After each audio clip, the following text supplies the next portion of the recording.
Howdy, howdy, everybody. This is Crystal Green. Today is October 20th, and this is my Power 3 reading recap. Ezekiel chapter 1 through 3 is what we had today.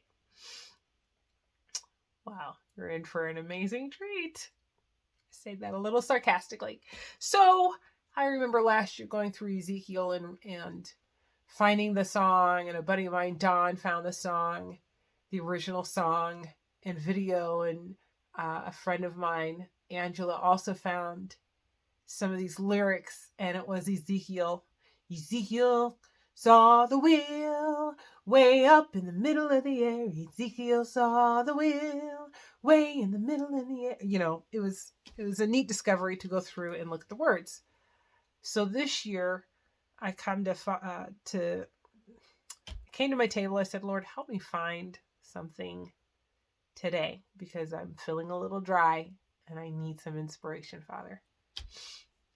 Oh, I got it. So let's get to it. I'm trying to do this under 10 minutes.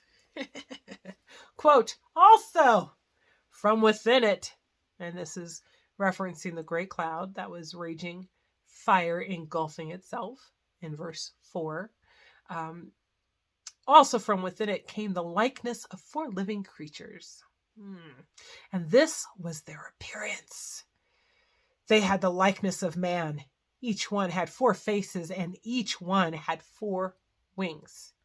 Their legs were straight, and the soles of their feet were like the soles of calves' feet. They sparkled like the color of burnished bronze, and their hands of a man were under their wings on their 4 sides. And each of these 4 had faces and wings. Their wings touched one another. These creatures did not turn when they went, but each one went straight forward. Ezekiel chapter 1, verses 5 through 9. Face of a man, face of a lion, which is the right side, face of an ox on the left side, and the face of an eagle. So, of course, I'm thinking through this, and I remember trying to find pictures, and of course, that's going to be most people's interpretation. I have my own interpretation. Oh, she's saying hello, hello, hello. My own interpretation here about to be shown. Hold your applause. So, I'm thinking in my head, every time I hear this description, I'm thinking, that is such chaos. If man were to make something like this, it would be considered an abomination. It would not work right. It would be in constant conflict, right? And it would be such a mess, but it is not a mess.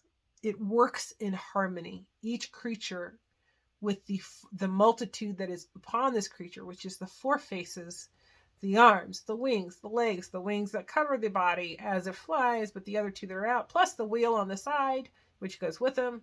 And it's got eyes all over this wheel. So I'm thinking a wagon wheel, kind of like that song Darius Rucker did, Wagon Wheel, with the eyeballs all over it, though. So this whole piece is created by God. It works in harmony. It works together and in peace. They are not fighting each other, and they're working for his good and for his purpose. So the amazing thing, I'm thinking to myself, most birds, they fluff out their feathers and they want to move away. They want their space, but this is not the case. This is all, oh yes, hello, hello. It's all working in connection to him, all working for the good of him, all working in peace. There's harmony. And it's mind-blowing. It's so mind-blowing. I got it here. Hold on. But I'm thinking to myself, I am a person who someone has, I think, kindly referred to me as the question machine. A question machine. Because I ask questions. I want to know. But I'm thinking to myself, there's no way this would ever work out properly here if we created it as man. So, of course, when I get to heaven, I hope that I would get that opportunity to be like, oh, okay. Now I get it. So, here's my concoction. Don't laugh. It's awesome. 4 faces, 4 directions, right? And they're all different faces. They all have their own sets of arms. I did not have time to create wings. I'm sorry. But this is the part that I love even more so. Quote, and each one went straight forward. They went wherever the Spirit wanted to go, and they did not turn when they went, which is Ezekiel chapter 1, verse 12. So, of course, I'm reading this, and in my head, I pictured Barbies tied together, but I would have had, decorations of an oxen. You get it. This verse 26 through 28 actually describes the likeness of man and his appearance, and does not describe his nose or the texture of his hair. It describes the appearance, right? But back to this, each went straight forward. So if the Spirit drove this one, say, it would be straightforward. There's no turning to go. Straight narrows the path, right? Straight narrows the path. There's no turning and deviating. It's straightforward. Each one is straightforward. Each one is straightforward. Of course, there's a lovely little wheel that goes along it. But just visually seeing that, it's different. You think of, okay, they're turning. You think of rotating. But it's not. Turning would mean a deviation of direction. There's no deviation of direction. There's no kind of sort of getting to it. It's straight directly as the Father says, here, this is what needs to be done. I want you to go here. The Spirit says, go here. That's exactly where they go. It's a straight and narrow path. So as I'm reading the rest of this, and I'm looking at verses 26 through 28, still of Ezekiel 1, is talking about the description of man and his appearance with this likeness. Again, like I said, it doesn't talk about the texture of his hair or the size of his nose, the shape of his nose. It is, quote, like the appearance of a rainbow in a cloud on a rainy day. So was the appearance of the brightness all around it. This was the appearance of the likeness of the glory of the Lord. Exodus chapter 1, verses 28. So is this the Son of Man that they're referencing? The likeness, right? The likeness of the glory of the Lord. Or is this the representation? It is the representation, from what I understand, the representation of the glory of the Lord. Quote, think of how vivid, not quote, sorry, but I think of how vivid it is when you have like this great storm and then this vivid rainbow just beaming through, full of color, so vivid that it almost hurts your eyes to look at it. So vivid, but so symbolic of how we can never find the end of God.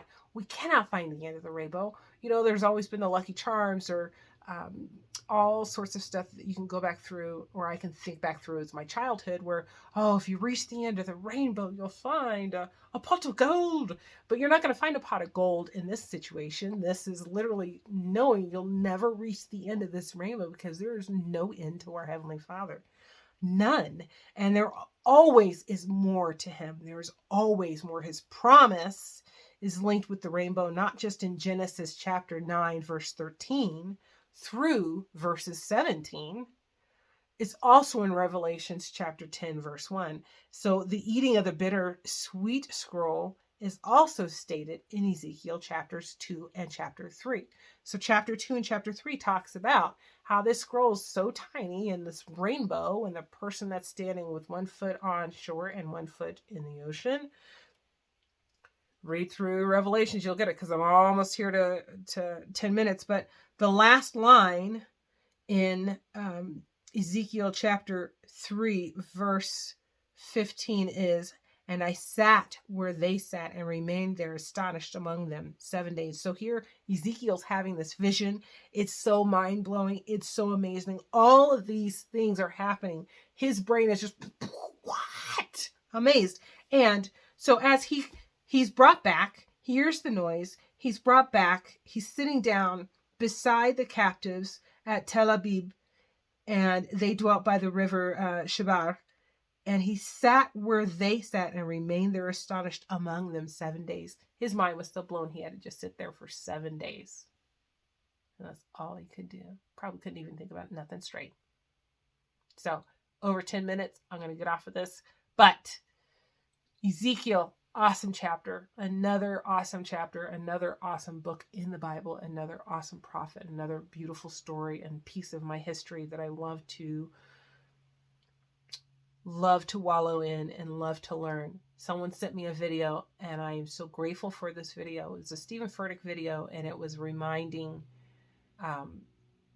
they sent it to me and I don't know if this was why they chose to send it to me, but I know why I was supposed to receive it. And it was reminding me, as it says in this video, that you need to keep pouring out even when you feel empty, because we will be refilled. And I was feeling empty. I asked for a little extra and I got it. So, good night. Talk to you soon. Many blessings tomorrow morning.